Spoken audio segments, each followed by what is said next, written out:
दोस्तों आज का एपिसोड तो बड़ा ही कमाल का होने वाला है। इस एपिसोड में किन्नान अपनी मार्शल स्पिरिट का इस्तेमाल करते हुए ऐसे सभी को धूल चटाएगा जैसे कि उन्होंने सपने में भी ना सोचा हो। तो जैसा कि हमने पिछले एपिसोड में देखा था, किन्नान के फैमिली के ऊपर ग्रेट एम्पायर और फैंग फैमिली का जो एल्डर था उन दोनों ने मिलकर हमला कर दिया था। यहाँ पर आने के बाद वो दोनों अपनी पावर का इस्तेमाल करते हुए सभी मॉन्स्टर को कंट्रोल करते और मॉन्स्टर की बदौलत वहाँ पर वो हमला किए जा रहे थे। पर तब वहाँ पर एंट्री होती है किन्नान की, ब्रदर गोंग युआन की और एंजल की। वो तीनों ने वहां पर आने के बाद सभी मॉन्स्टर को उनकी औकात दिखाना शुरू कर दिया था। एंजल तो सीधा ग्रेट एम्पायर के साथ ही भिड़ जाती है। वो तो उसका बढ़िया तरीके से मजाक उड़ा रही थी और मजाक उड़ाते साथ ही वो उसके पर हमला कर रही थी, जिस वजह से तो ग्रेट एम्पायर की भी बहुत ज्यादा बेइज्जती हो गई होती है। तो वहीं किन्नान और ब्रदर गोंग युआन सभी मॉन्स्टर को मारे जा रहे थे, जिसके बाद यहाँ से ये एपिसोड शुरू होता है। तो इस एपिसोड की शुरुआत में किन्नान को चारों तरफ से मॉन्स्टर ने घेर लिया था, लेकिन तब भी किन्नान को वहां पर कोई फर्क नहीं पड़ता। वो अपनी 7 स्वॉर्ड को बाहर निकालते हुए उनकी पावर को एक्टिवेट करता है और उसे एक्टिवेट करने के बाद उसने सभी मॉन्स्टर के ऊपर बहुत ही बुरे तरीके से हमला शुरू कर दिया था। कोई भी उसके करीब आ ही नहीं पा रहा होता, इतना बुरी तरीके से किन्नान सभी को मार रहा था। तो वहीं ब्रदर गोंग युआन जो था वो भी कम नहीं था। वो भी अपने फंके और अपनी स्पिरिचुअल पावर का इस्तेमाल करते हुए एक के बाद एक करते हुए मॉन्स्टर की लाशें बिछाया जा रहा होता है। ऐसा लग रहा था कि कुछ ही देर और बचे हैं, उसके बाद किन्नान और बाकी सारे लोग ये वॉर जीत जाएंगे। किन्नान की फाइट तो देखने लायक थी। वो इतना ही कमाल के तरीके से मॉन्स्टर को मारे जा रहा था। इसके बाद किन्नान वहां पर अपनी बहुत ज्यादा पावर को एक्टिवेट करता है, जिस वजह से तो उसकी 7 स्वॉर्ड की पावर आसपास पूरा घेर चुकी थी। वो पावर वहां पर मिलकर एक स्पिरिचुअल सर्कल बना रही होती है। उस सर्कल के आसपास भी कोई आता तो वो वैसे ही मारा जाता। किन्नान को उस पर हमला करने की जरूरत ही नहीं पड़ती। वो सर्कल दूर दूर से भी मॉन्स्टर को अपनी तरफ घसीटता और घसीटने के बाद उनकी वहां पर जान ले लेता। किन्नान यहाँ पर मॉन्स्टर को मारे जा रहा था, वो भी बड़े आराम से। इस चीज को देखकर दूर खड़ी रूअर जो होती है वो कहती कि बढ़िया, बहुत बढ़िया। मैंने सोचा नहीं था कि किन्नान यहाँ पर इतना कमाल का निकलेगा। इसी तरह के कमाल के बंदे की मैं तलाश में थी ताकि मैं उसे अपना गुलाम बना सकूं। इसके बाद रूअर जो होती है वो वहां पर अपनी डीमन स्पिरिट को बाहर निकाल लेती है, जो कि बहुत ही ज्यादा पावरफुल और खतरनाक लग रही थी। डीमन स्पिरिट वहां पर आने के बाद अपनी काफी ज्यादा पावर को एक्टिवेट करना शुरू कर देती है। इस वजह से तो आसपास के इलाके में तूफान आ चुका था। फैंग फैमिली का एल्डर तो अपनी पैंट में सूसू कर देता है कि बाप रे, ये डीमन स्पिरिट तो कितनी खतरनाक है। मैंने तो खाली इसके बारे में सुना था कि यहाँ पर रूअर के पास डीमन स्पिरिट है, आज पहली बार देख लिया। अब तो चांस ही नहीं लग रहा कि किन्नान यहाँ पर इस वॉर को जीत जाए। रूअर वहाँ पर किन्नान से कह रही थी कि आज तू देखेगा कि मैंने अपनी जिंदगी लगाकर जिस चीज की ट्रेनिंग की है ना, वो चीज कितनी ज्यादा खतरनाक है। तो बस देखते जाओ, उसके बाद तू कुछ देखने के लिए जिंदा ही नहीं बचेगा। इसके बाद रूअर की जो डीमन स्पिरिट थी आसपास जितने भी मॉन्स्टर होते हैं उन सभी की स्पिरिचुअल पावर को एब्सॉर्ब करने लग गई थी, ताकि इसकी मदद से वो डीमन स्पिरिट यहाँ पर खुद की पावर को बढ़ा सके। सारे के सारे मॉन्स्टर अपनी पावर को खोते जा रहे थे और सारी पावर वहाँ पर डीमन स्पिरिट में ट्रांसफर हो रही थी, जिस वजह से देखते ही देखते वो डीमन स्पिरिट कुछ ही टाइम के अंदर बहुत ही ज्यादा पावरफुल हो जाती है। इसके बाद हमें कुछ टाइम पहले का सीन दिखाया जाता है जहाँ पर ग्रेट एम्पायर और रूअर आपस में मिलकर बातें कर रहे थे। वो लोग कह रहे थे कि हम यहाँ पर ना फैंग फैमिली का नाम लगाकर किन्नान की फैमिली पे हमला करेंगे और उन्हें अपने कंट्रोल में लेने की कोशिश करेंगे। उन्हें बचाने के लिए किन्नान तो 100% आएगा। एक बार किन्नान आ गया तो उसके बाद हम उसे अपना गुलाम बना लेंगे, ताकि जिस दिन वो वुयान पवेलियन का सीक्रेट जान लेना तो उसी दिन हम उसकी बदौलत हम भी वो सीक्रेट को हासिल कर लेंगे। एक बार हमारे पास वुयान पवेलियन का सीक्रेट आ गया तो उसके बाद तो हम किन्नान को वैसे ही नहीं छोड़ने वाले और उसके बाद पूरी दुनिया में हमारा राज होगा। यही इन लोगों का यहाँ पर प्लान था। वो असल में यहाँ पर किन्नान की फैमिली को खत्म करने नहीं बल्कि किन्नान को ही पकड़ने के लिए आए हुए थे। जिसके बाद हम वापस से प्रेजेंट टाइम का सीन देखते हैं। वहाँ पर वो डीमन स्पिरिट बहुत ही ज्यादा भड़क चुकी थी क्योंकि उसने यहाँ पर मौजूद हर एक बीस्ट की सोल को खा लिया था। उसके बाद वो हंसते हुए कहती कि किन्नान अब तो तू गया। इसके बाद वो वहाँ पर इतना जोर से चिल्लाती कि पूरी जगह फटने लग गई थी, मानो कि यहाँ पर भूकंप आ चुका है। जो भी उसकी आवाज सुनता उनके कानों से तो खून निकलने लग गया था। रोवर वहाँ पर किन्नान से कह रही थी कि अगर तुम यहाँ पर ना मेरी डीमन स्पिरिट के हाथों मारे गए ना तो ये तुम्हारे लिए ही सम्मान की बात है, क्योंकि मैंने अपनी डीमन स्पिरिट का इस्तेमाल बहुत ही कम लोगों पे किया है। तो चलो अब यहाँ पर सम्मान के साथ मरने के लिए तैयार हो जाओ। इसके बाद वो डीमन स्पिरिट जो होती है वो बहुत ही ज्यादा भयानक और अजीब तरह का अटैक किन्नान के ऊपर कर देती है। उसकी जो पावर थी अजीब तरह की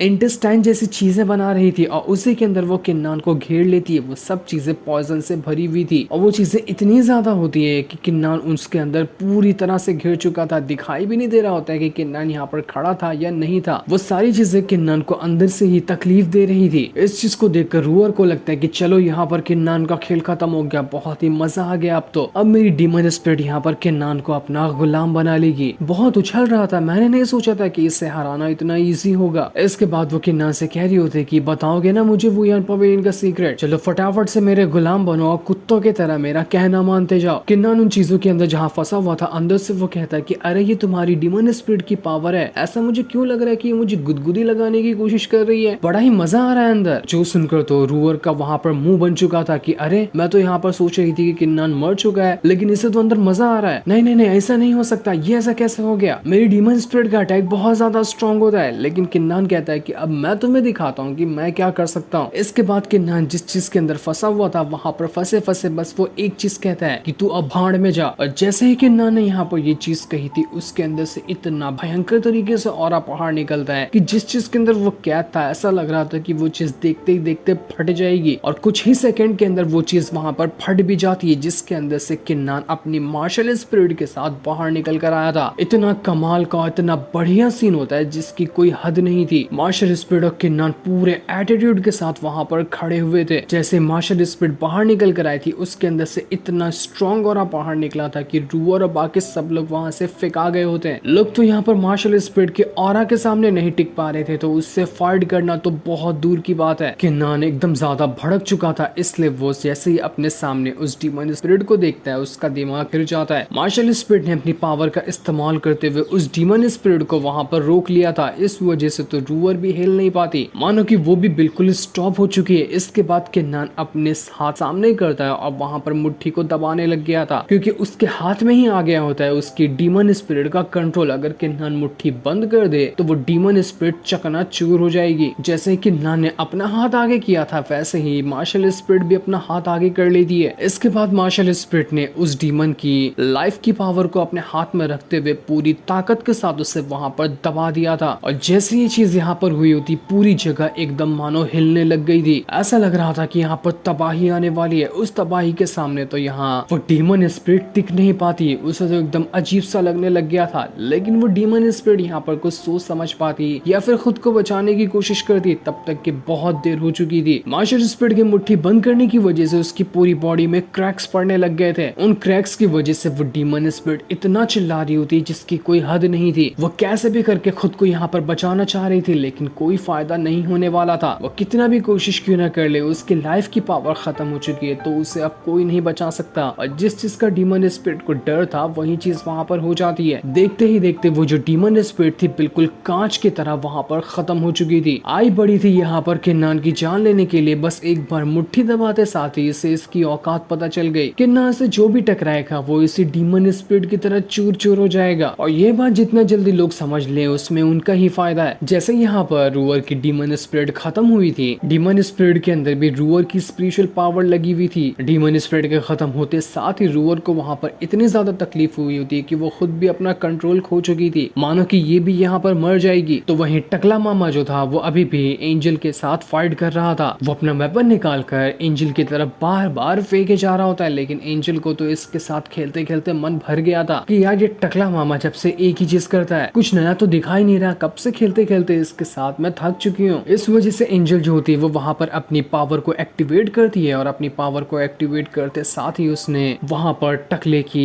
वेपन को एक ही बार के अंदर पकड़ लिया था। वो वेपन अब वहां पर हिल भी नहीं पा रहा होता है। टकला तो हैरान रह गया था कि अरे मेरा वेपन हिल क्यों नहीं पा रहा, इस एंजल ने तो पूरी तरह से उसे दबा दिया, ये अब क्या करने वाली, मुझे तो समझ ही नहीं आ रहा। वो अपनी पूरी जान लगा देता है ताकि वेपन को एंजल के चंगुल से छुड़ा सके, लेकिन कोई फायदा नहीं होता। एंजल कहती है क्यों टकले मामा, मैं तो बहुत खेल ली, अब तुम नहीं खेले हो क्या, रुको मैं तुम्हारी तरफ फेंकती हूँ, तुम भी इससे बचने की कोशिश करना, हम फिर से खेलेंगे, बहुत मजा आएगा। इसके बाद एंजल टकले की ही वेपन को उठाकर पूरी जान के साथ वो टकले की तरफ फेंक देती है। टकले को आधा हार्ट अटैक आ चुका था कि मेरा वेपन मेरी तरफ ही मेरी जान लेने के लिए आ रहा है। वो डर के वहां से भागने की कोशिश करता है कि भाग जाओ मैं यहाँ से, लेकिन उसे भी पता था कि वो अपने ही वेपन से कहां तक बचकर भागेगा। भागते भागते ही वहां पर पत्थर से टकराकर नीचे गिर जाता है, और गिरते साथ ही वो वेपन उसके ऊपर सीधा आकर लग गया था। लेकिन किस्मत की बात थी कि उसके 6 करोड़ के सामान के सामने ही वो वेपन आकर गिरा था, वरना तो उसका सामान खराब हो जाता। किस्मत थी जो आज यहाँ पर बेचारा टकला अपने जेंडर चेंज कराने से बच गया, लेकिन उसकी डर से तो ऐसी हालत खराब हुई होती है कि मानो सच में वो अपना जेंडर ही चेंज करा दे। इन सब चीजों को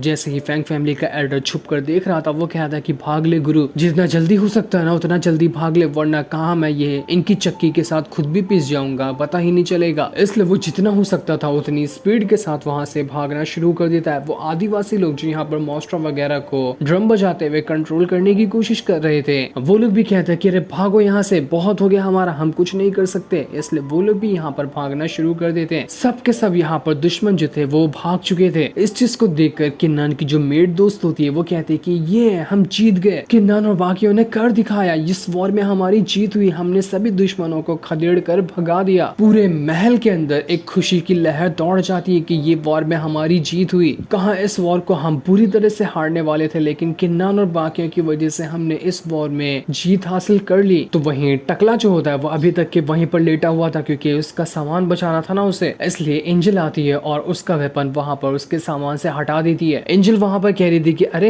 इस जो तुम्हारा वेपन है ना, इसके अंदर जो स्पिरिचुअल एनर्जी वो कमाल की लग रही है, मन तो कर रहा है कि मैं इस वेपन को अपने पास ही रख लूं। क्यों, क्या कहते हो टकले मामा, रख लूं ना मैं इस वेपन को? मना करोगे तो तुम्हें पता ही है कि ये वेपन मैं तुम्हारे कहाँ कहाँ चला दूंगी, इसके बारे में तुम सोच भी नहीं सकते, तो मुझे मना करने के बारे में तो सपने में भी मत सोचना। ब्रदर गोंग युआन जो था वो टकले से कह रहा होता है कि देखो बाही फैमिली के ग्रेट एल्डर, तुम खुद यहाँ देख चुके हो कि यहाँ पर इस वॉर के अंदर किसकी जीत हुई है, तो मैं तुम्हें यहाँ पर एक मौका दे रहा हूँ, जितना हो सकता है उतनी जल्दी यहाँ से भाग जाओ, वरना कब मेरा इरादा बदल जाए और तुम्हारी जान मेरे मुट्ठी में आते हुए मैं भी किन्नान की तरफ दबा दूं, तो फिर मुझे मत कहना। जिस बिल से निकल कर आया था ना उसी बिल में जाकर वापस से घुस जाओ। रूअर वहां पर आने के बाद अपने फादर को उठा रही होती है और उसे हिम्मत देने के बाद वो दोनों वहां से जाने लग गए थे, क्योंकि मॉन्स्टर का तो वैसे ही खेल खत्म हो गया था। रूअर की जो डीमन स्पिरिट थी उसने सभी मॉन्स्टर की सोल को तो निकाल लिया था, सोल निकालने से तो मॉन्स्टर मर ही गए थे और अब यहाँ पर सारे दुश्मन खत्म हो गए होते हैं। तो रूअर और उसके फादर को पता चल चुका था वो दोनों अकेले यहाँ पर कुछ नहीं कर सकते, तो उन्होंने यहाँ पर भागने में ही भलाई समझी। जैसे वो दोनों वहां से जा रहे होते हैं, एंजल उन्हें आवाज लगाते हुए कहती कि ओ हेलो बाप बेटी, सुनोगी नहीं क्या, कुछ चीज भूल नहीं रही, उसे देख कर जाओ, इससे पहले कैसे जा सकते हो तुम लोग। पहले तो टकले को और उसकी बेटी को समझ नहीं आता कि एंजल क्या मांग रही है, लेकिन बाद में उन्हें समझ आ चुका था कि उनके पास जो भी काम की चीज है, स्पिरिचुअल वेपन या फिर जो भी पिल वगैरह हो गई, वो उन सब चीजों को एंजल मांग रही है। इसलिए मजबूर होकर वो एंजल को सारी चीजें देने के लिए तैयार हो जाते हैं, क्योंकि दूसरा तो रास्ता उनके पास वैसे भी नहीं था, मना करने पे उनकी जान जानी ही जानी है। इसके बाद नई सुबह का सूरज वहां पर निकल चुका था। सूरज निकलते साथ ही किन्नान के फैमिली के बाहर मॉन्स्टर की लाशें पड़ी होती है, अनगिनत लाशें यहाँ पर पड़ी हुई थी, जिन्हें तो उठाने में ही काफी टाइम लग जाएगा। इसके बाद ब्रदर गोंग युआन जो होता है वो किन्नान से कहता है कि देखो यहाँ पर तुम्हारी सिटी का जो मैटर है ना वो बिल्कुल सॉल्व हो चुका है, अब यहाँ पर तुम्हारे सेट को परेशान करने के लिए कोई नहीं आएगा। मैं यहाँ से जा रहा हूँ ज़ुआनलिन सेट के अंदर, वहाँ से कुछ और लोगों को भेज दूंगा जो तुम्हारे सेट के आसपास वापस से प्रोटेक्शन शील्ड बना देंगे, क्योंकि पिछला वाला तो इन लोगों ने तोड़ दिया था, तो टेंशन लेने की उसकी जरूरत नहीं है। हम कुछ ही टाइम के अंदर वापस से नया फॉर्मेशन बनाकर दे देंगे जो पहले से भी स्ट्रॉन्ग होगा। किन्नान यहाँ पर इस चीज को देखकर काफी ज्यादा खुश हो गया था। वो ब्रदर गोंग युआन से कहता है कि आपका बहुत बहुत शुक्रिया, आपने यहाँ पर आकर हमारी बहुत मदद की है, मुझे समझ नहीं आ रहा कि मैं आपका ये एहसान कैसे उतारूंगा। ब्रदर गोंग युआन कुछ नहीं कहता, बस वहाँ पर किन्नान को एक अच्छी सी स्माइल देता है और स्माइल देते साथ ही वो वहाँ से जा चुका था। उसके जाने के बाद एंजल जो होती है वो किन्नान से कहते कि अरे किन्नान सुनो ना, मैं ये टकले और उसकी बेटी से जो सामान ली हुई ना, मैं उसे रिफाइन करने के लिए जा रही हूँ, तो मुझे मत घसीटना इस काम में कि मॉन्स्टर की लाशों को कैसे ठिकाने लगाना है, ये तुम्हारी जिम्मेदारी है, तुम ही इन्हें ठिकाने लगाओगे। और इतना कहने के बाद वो बेचारे किन्नान को अकेला छोड़कर वहाँ से जा चुकी थी कि अब किन्नान ही सारा सामान का सामान, बेचारे को अकेले ही यहाँ पर हजारों की तादाद में मॉन्स्टर की लाशें बिछानी होगी और उन्हें ठिकाने लगाना होगा।